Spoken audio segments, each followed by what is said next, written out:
Today is Saturday. We are having a very chill plan for today. The original plan was to go to Utrecht because I've never been there and I wanted to see what's it all about. But instead, we are going to hit some bakeries because the weather is disgusting. So I'm taking my book with me, which is pretty heavy. My husband and my dog, we are going to eat some pastries, drink some coffee. And I will have to clean all the boxes and everything from here because the situation is bad.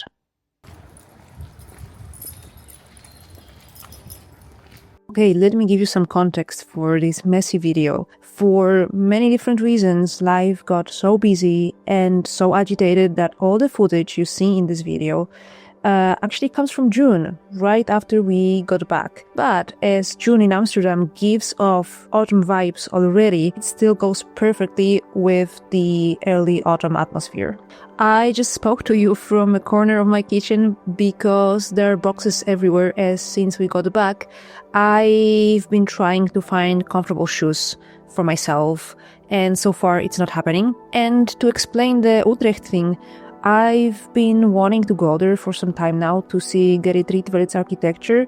If you don't know, I actually studied interior architecture. That's why I wanted to go so much to this little city where some of his cool buildings and furniture are. There's always something getting in the way. Very often it's the weather or our work or something else completely. So this time we are changing radical Dutch modernism for some very good pastries and a rainy book reading session with lots of coffee.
I thought it would be a nice idea to give you some context for what's been going on. Not so long ago, some time ago, I got back from Spain where I spent over a month.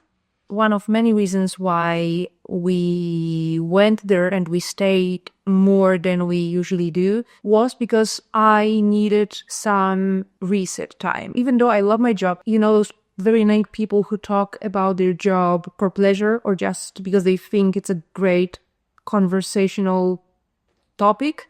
This is me. I really love my job. I love talking about it. I love thinking about it. I always repeated that I'm not at any point, even though I love my weekends, I am not sad or anything that I have to get back on Monday to my desk because I love what I do because of the fact that I am my own boss and I am starting to think that I'm not a very good one. I think this was the reason when at some point I felt like almost like a hamster that, you know, runs within its wheel, spinning faster just as the hamster is going faster. I think I became the hamster at some point. Even though I think being a hamster is a really cool thing to be, I don't believe it was doing me any good. I wasn't able to take off an entire month of work. That was never my intention. I was able mostly because I think I out of this order of things that I always respect and I always follow somehow in my everyday work and life. I was able to give myself some more space to not even enjoy, but just not do anything or not assess every single action that I want to do or take as in terms if it's productive or not, just in terms if I want to do it or if I feel like doing it.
My main point of interest was Rietveld's Schroeder House. That's for sure not how you pronounce it, sorry for that.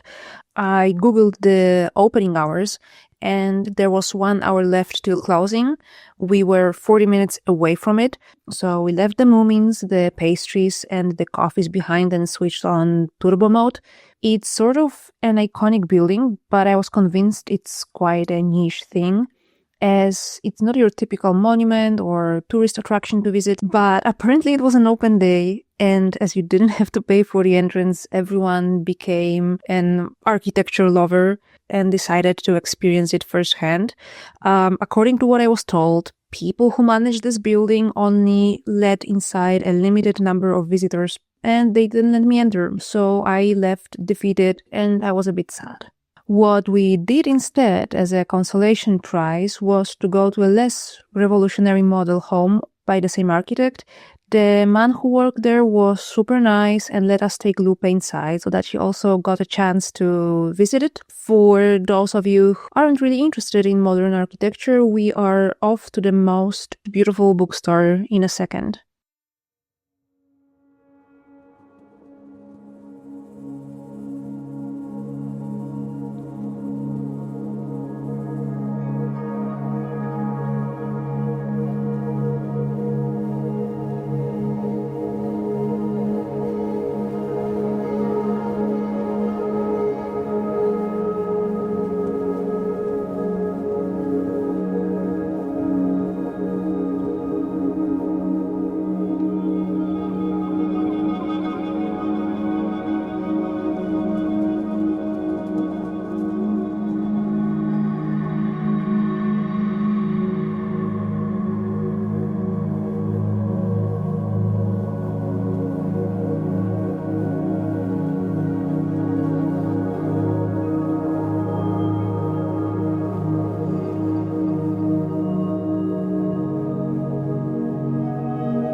something that I also was hoping for Spain to solve was, and this is a pretty personal thing, but at the beginning of this year, I think I had first personal crisis. It wasn't anything serious. It wasn't anything deep. I felt very uncomfortable with my wardrobe. I don't know, even perfumes that I was using, and nothing really felt like myself, which was something that I've never felt before. It was really weird to be experiencing that and for such a long period, but like any single piece of clothing that I've owned. But also when I thought about, let's get something new and see how that feels, I also hated everything that I saw. Nothing, it just felt like me, which was a very, very weird feeling. I think also this month of gaining some distance to myself and to my work helped me with that. I went through my wardrobe, which is something that I never do,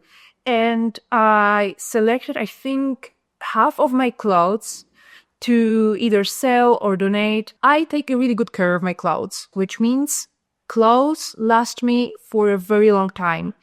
I still have pants that I wore when I was presenting a master project at the university. I still have my shirt that went with the pants. I still have sweater that I think back then when I was a student, I bought at one of the, store chains. I bought it on sale. I think it was like probably 10 euros or something. I still have this sweater. Like, you can see signs of use. It's not the newest piece of clothing, but I still have it and I still like it and I don't want to let it go. And I remember that during the C word, when we were all confined in our homes, for 2 years at least, I didn't buy a single piece. I was just using everything that I had in my wardrobe. And I remember that I told this to someone and they looked at me as if I was crazy. How can you go 2 years without buying a single piece of clothing? And I'm like, I really don't need anything. I have everything I need. Plus, with all the situation going on, I just don't feel like it. I don't know.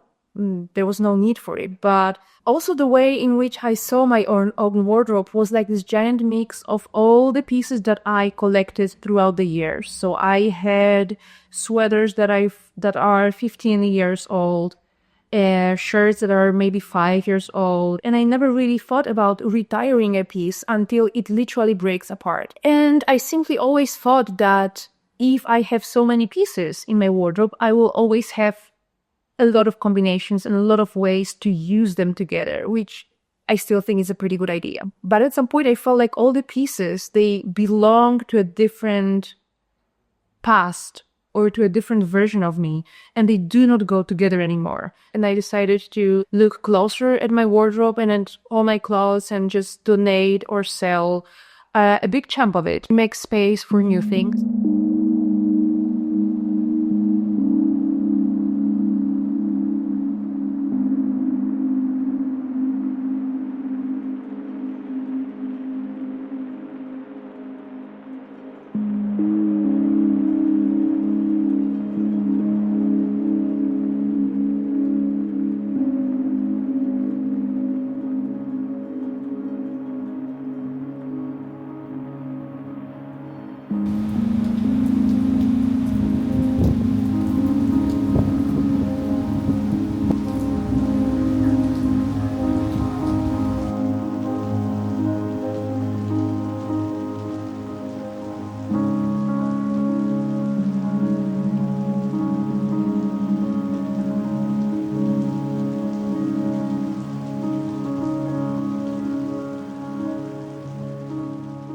I always have a lot of fun in the secondhand stores. There is a lot of them in Amsterdam where I live. They tend to be overpriced. Everything that's called vintage will have quite some bump on the price. Still, I think it's worth it because you can get some really nice pieces. They are unique. Whenever my husband is with me, we also have a lot of fun. Actually, in the footage that you just saw, I completely stepped aside in this whole wardrobe buying, searching process, and my husband took over and I let him choose things for me, which I think turned out pretty well, and I'm very happy with the things we chose. But yeah, that's just the story that I wanted to share with you. I just finished my coffee and now I'm ready to get back to work. And thank you for sticking around for my rambling, I guess.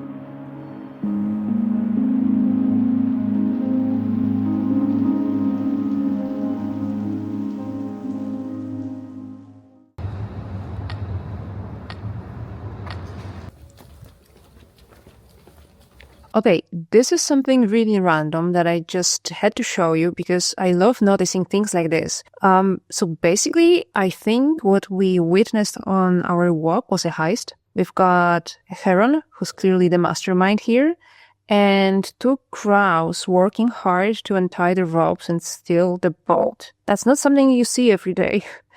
I just want to know what their goal is. Are they planning to sell the boat and get loaded, or are they setting sail for the open seas to conquer an island? What's the deal? Because it looks like they're working pretty hard.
You probably know that I've been working on my book, on my own illustrated book, and it's the first book in my entire life and career that I not only illustrated but also wrote. And today I wanted you to make me company while I prepare and run the test print, because I'm in the last stages of work on this book, which is very exciting because very soon I will see my book actually finished and printed and out in the world. It's also very scary because I feel like the time is running, and between my work and my own book and all my client work and other commitments, I feel like I'm just not, I don't know, like I'm moving through mud and there is not enough time for me to do everything. So while I am, working on those final details and working with people who help me bring this book to life, I want to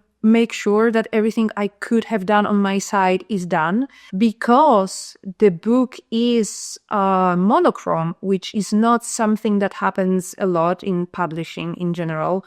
I want to make sure that there is no inconsistencies when it comes to the shades, to colors. I bought enough cartridge to run all the test prints at home. It's not the cheapest way, for sure. This little box and the contents of this box cost me 60 euros, I think. I also have a very big headache, which I directly relate to how hungry I am right now.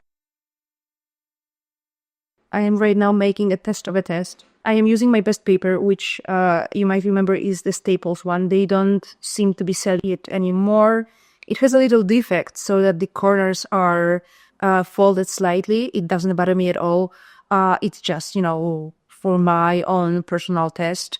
I also wanted to show you this guy because I found him at my parents' house. I also have another one, which is an alligator, I think, which I also want to bring when I have opportunity. But I thought,